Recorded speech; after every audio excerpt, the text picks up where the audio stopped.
Hey, welcome, all my right thinkers. Thanks for tuning in to check out your boy, P Funk, thinking right out here in my lab where I do what I do for you. Oh, I'm back in the meditation book. I got a nice lesson for you. Let's get this party started. Told you I'd be right back. I'm here. Let's go. Rightism, 25 rules to live by. Storytelling, story with a message and story for life. I'm giving you life lessons. You tuning and receiving them. I appreciate you. We got a good thing going. Let's do what we do. Right thinking mission. That's what I'm on. Is to enlighten, inspire, educate, and motivate you, the individual, to a higher spiritual level of enlightenment. Right thinker's way of life through mental and spiritual discipline. Practice daily will help and guide you to obtain your goal of spiritual enlightenment, aka know thyself. My mission is that all right thinkers know thyself. If you're a right thinker, your goal is to know thyself. See where we're going with this? So I asked the question, do you know you? It's rhetorical, but if you don't have the answer for yourself, tune in. I can help you with that. That's what I do for you. A person who knows not and knows not that they know not is foolish. Disregard them. A person who knows not and knows that they know not. It's simple, but you can teach them. That's why I do what I do for you. Appreciate you too. Stay tuned. I got more for you. A person who knows not and believes and thinks that they know is dangerous, avoid them. I do. A person who knows and knows not that they know is spiritually asleep. I can awaken them. I'm the spiritual alarm clock here to wake you up with knowledge of self. That's what I do for you. A person who knows and knows that they know, oh, is wise. Follow them. All these persons reside in you. Right thinkers, know thyself. And to my yacht, be true. I'm in the book Spiritual Enlightenment or Meditation, The Path to Spiritual Enlightenment. I'm down here where I ask the question, or the question is asked, well, what's the purpose of meditation? The purpose of meditation is the purifying of one's mind, one of them, okay? And that's it. That's cool. That's good enough. I'll take that. And I'm going to give you three states of uh, taken to the soul, I think it is. Yeah. Okay. No, we're gonna go into what I call the universal soul. Okay. And I'm gonna break it down for you. This is what it looks like. Okay. So that's what's coming down the pipe for you. Let's get this lesson started. I got a few pages I'm gonna go through. So let's go. Now, right thinkers, let's get busy. Our ancient Egyptian mysticism expresses in the story the true nature of every human being. Individual soul is what everybody has. It's an individual soul. Each person, individual has it. But it's a universal soul that gives every individual its soul. You see where I'm going with that? That's I'll show you the picture and it breaks down. Hopefully I'm breaking it down for you. But every individual soul is composed of what they call the casual body, an astral or a subtle body, and a physical body. What the what? Good question. Hopefully, when I get done, you'll understand. And the universal soul, or the spirit, is singular, one, pure, untouched, untarnished. That's God. Therefore, it is likened to what? A dot.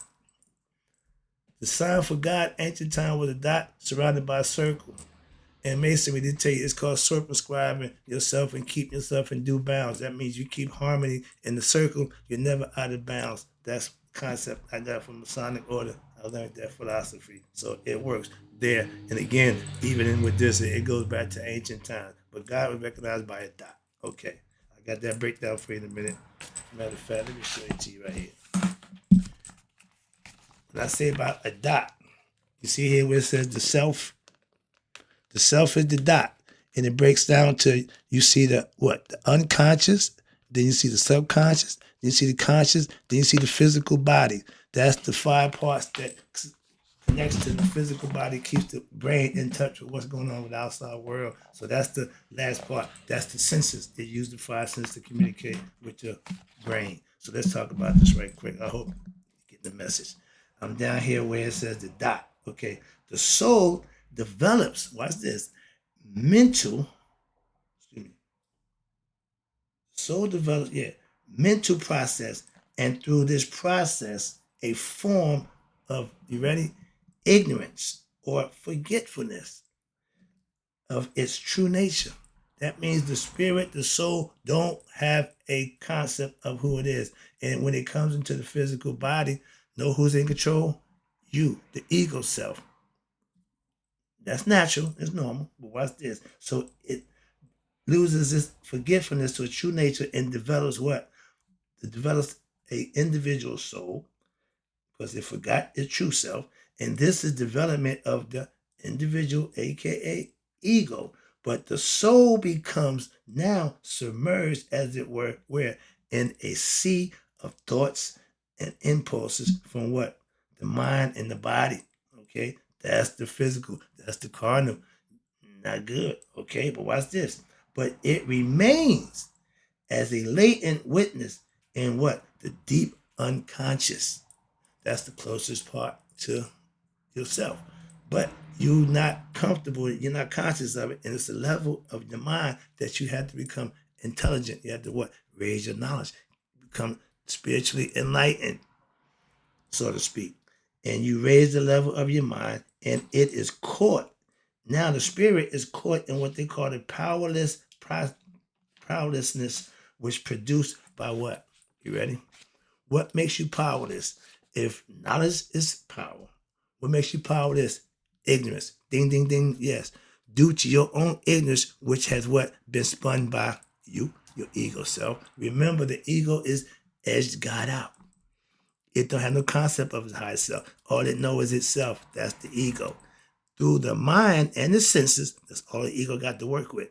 It experiences what? The universe. Life, death, happiness, sadness, etc. You see that? It's going through the human experience because it believes it's human. However, in reality, your universal soul is never touched or affected by the occurrences of the life, meaning the physical body that is in. It don't have no bearings on what's going on. But the individual soul nevertheless, what? Experience everything and being that thinking is real and compelling. But in addition, that individual soul is really what? One with the universal soul, but the belief that it is what? Mortal. I'm just human. I'm only human. I'm not perfect. I'm only human. I would never use that cop out. Okay, that's weak. But the belief in more to existence, you're just human, is what? Now you're being real. The real prevents what? Your individual soul from truly discovering what is deeper, transcendental reality, its higher self, true self, its real self. Therefore, what happens? The soul now travels on a journey which involves, you ready? Many life experiences, meaning what? Birth, death in the physical world. You keep changing body like we change clothes. This body don't get there, okay, new body, change over. What? The soul don't die, okay?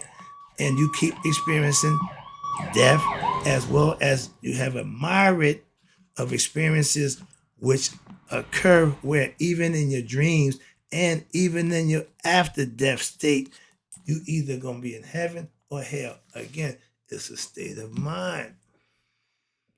Ignorant people reside in hell. Enlightened people go to heaven. It's all kind of understanding and people talking about it. So please understand that. And moving on. Now, let me ask the question that you asked. What's the purpose of meditation? Well, I need to meditate. What meditation gonna do for me? I want to sit around and go, what that's gonna do for me? If you're that ignorant to ask those questions, get close. It's gonna get you to know who you are. Because obviously, if you ask those questions, you don't. So pay attention. You may learn something about yourself. Ignorance. Ignorance. Again, ignorance is the number one problem for all of us who what? Don't know who we are. Due to ignorance, nothing else. All human beings deserve to experience what? Peace, fulfillment, abiding happiness, as well as what? Obtaining self-knowledge. That's the key right there. And to know the secrets of the universe, including the answer to these questions. Why am I here? To know thyself. Who am I? God. Where do I come from? Prior God and God. It's your parents. Where we at? And who or what is God? You. That's what you come here to do. All those questions will be answered if you pay attention and learn the things you need to learn. That's what I did. That's how I got it. So right here. So there is one obstacle that will prevent you from attaining this said knowledge of self. You ready? Big bold letters. I start out with it. Ignorance. The practice of religion and spiritual studies is to what? The purpose is to resolve and what? Counteract the ignorance and allow a human being to truly discover the truth about who? Themselves. And about what there is beyond death. If you just think we're here just to live and die, you are ignorant. Simple. Okay? Why? How is a higher vision attained? How do I come knowledgeable of knowing myself? What I got to do? Again, those are questions that we can answer for you. You got what we call, I tell you, I practice right thinking philosophy is what I call what I do. It's really a spinoff from She Taught Netta. Okay? Our ancient ancestors called Shidi. Shidi means to study. And She Taught Netta means the discipline of She Taught. She Taught means hitting. Netta is God. Finding Amun, learning about him. The ancient Egyptian, African, they called it religion. Why? Because they practice it daily. Like I do my right thinking philosophy. Like I give my lessons daily. That's why.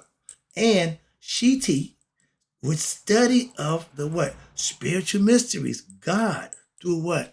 Daily practice of what we call Smatawi, which is a yoga discipline. I gave you the 5 disciplines of yoga. Every one you can practice. I prefer yoga of wisdom, yoga of self-service. That's Maya. You can practice that, and that's how you get higher, okay, and get better. And it says the purpose of meditation is purifying what? The mind. You got 2 stages, what we call informal and formal disciplinary meditations. One, the gross one, it starts out with what? You set time out. I'm going to do this. Mine is every morning before sunrise. Okay? Some people do it otherwise. And during the day, when I don't have to go over and take time out and sit and go throughout or go out my yard and do my thing, I can stay in that meditative state of mind. That's formal. You got informal and you got formal. Formal is what I keep God conscious. I got my mind on God and God on my mind. That's being God conscious. That's formal meditative discipline that I can practice. Whatever I'm doing, I can still be active and still what? Keep God on my focus on my God, on God, and do the things I need to do. Watch this. So the ultimate goal for right thinkers is to attain what? The great state of my favorite Nihas. Y'all call it Christhood, Haruhood, anointing, spiritual enlightenment. A whole bunch of names. I'll go through them. Everybody got one, but that's ours, okay? Or they call it spiritual awakening. Many mystics around the world call it same thing by different names. Some call it resurrection. Some call it liberation. Some call it spiritual enlightenment, moksha, nirvana, etc. Again, all the same thing, but called different things. But this great goal, again, of life, the goal of life, not to be rich and famous, go to history. No, the great goal of life is to attain when the mind is purified through what? These 2 stages of meditative practice. The mind, the first mode of meditative practice is what? Informal. Try to break it down to you again. Informal means what? All the time. Okay? When the formal mode is not being able to engage, when you can't do it by spending time out, you can just engage all the time. With the formal mode is when a person makes a special time to sit. I said, I don't have time for that. So I'm the informal man. Okay. Sit down and concentrate on your meditation. In the morning, the first session, that's what I do. After that, I go to the informal. A person cannot, what's this? For this reason, you cannot be meditating constantly all day long. Why? They have things to do, work, jobs to pay bills, to take care of their life. So take care of their family matters. So they can't sit around all day and sitting under the tree and getting enlightened. No, they got to go on with their life. So I tell you, become God conscious. That's how you keep it with you, etc. But those times are what? The informal times. During those times, you, the aspirant, learns to what? Live life in a what? Meditative, a God conscious state of mind. A manner so that what? Now the peace is not disturbed within yourself. I tell you, when I get out of socket, try to calm it down, get myself back to normal. Find that place, the happy place they call it, and meditate on that. So when you need to go there, you can go there on command. That's self-mastery, okay? But that place where nothing can disturb, and so that what? Your mind will always remain pure, your actions righteous. And in this manner, you'll be ready for what? Any formal practice. Therefore, both aspects are important to practice and to know, and to use at your personal discretion. Again, knowing when to use something is just as good as knowing how to use it. Right quick, I see on the clock, I got a few minutes here. I don't know if I might well go through it. Now, according to something I call fluff, and this is good information. So it's called the 3 states of mind. I think I'm over this before, but let's right quick. According to the ancient Egyptian myth of Hetharu and Tahuti, we learned that what there are 3 states of mind. I just showed the picture of the self, the unconscious, the subconscious, and the conscious, and then the senses. That's what this is breakdown for. So let me just go through it right quick. Hope you make the point. Now, in order to achieve personal success in your meditation and to reach your greatest goal, aka nihas, these states must be understood and the complexes of the mind that allow it to be affected and afflicted by what? Your lower states, which is the agitated and the dull mind, must be overcome, aka mastered, conquered. Again, your ego. These states will be discussed where? Right here. Okay. Go right quick. The first state, listening. Any part about learning, listening, hearing. Second one, reflecting on what you heard. And then after reflecting on it, comprehending it, understanding it, and now you meditate on it. These are called the 3 steps in meditation. Concentration, listening, concentration, meditation on it. And once you meditate on it, guess what happens? You reach a level what they call super consciousness, which is Psi, S-Y-H. And Ma is spelled M-A-U, and you are U-A-H is represented by meditation. But these are the things that you do. And there are 3 steps in the practice of meditation. Each step is to what? To be understood and practiced, so as to gradually what? You lead your mind to expanding through experiences of what? Higher consciousness. They call super consciousness or Psi, which is experiences, you ready? Of ecstasy that would allow the ordinary consciousness to be elevated because the mind is now presented with a state of consciousness otherwise unbeknown to it. When the sufficient experiences of superconsciousness occurs, your mind now becomes established in what? A higher state of consciousness. And then you as the person is said to be what? Awakened. When you experience the higher level, you reach nihas, you become anointed, you become awakened. He fed. It means the next level of experience is a form of what? Immersion in divine consciousness. You becoming one with your higher self. It's an emergence. When you becoming one, emerging with your higher self. Wherein what? The mind now dissolves what? Completely. And what happened? it subsides so that there is now no time, no space, or awareness of what? Individuality. The ego has been conquered. The ego is gone. He's still there. He just ain't in no kind of control, no power. Watch this. And the individuality, I ain't care about that. And rather than what? Rather than all-encompassing experience, I ain't trying to hear that nonsense. Excuse me. Doing women well. Okay, whoa, go back. You experience awareness and your individuality, your ego is gone, but rather now you have an all-encompassing experience with one. Some people call it the epiphany. I call it that because it changed from that point on. Everything for me changed. But the experience, that's what it is. The mystical experience, whatever you want to call it, is recognized by who? The mind after it is over. But during that experience itself, the personality ceases to exist as a what? The ego consciousness. But being that is aware of objects separate from itself, therefore there is now oneness. They call it homogeneity. That means the spirits becoming one with your higher self. Between the individual soul and the divine soul, the experience of this transcendental consciousness coming together as one is described, you ready?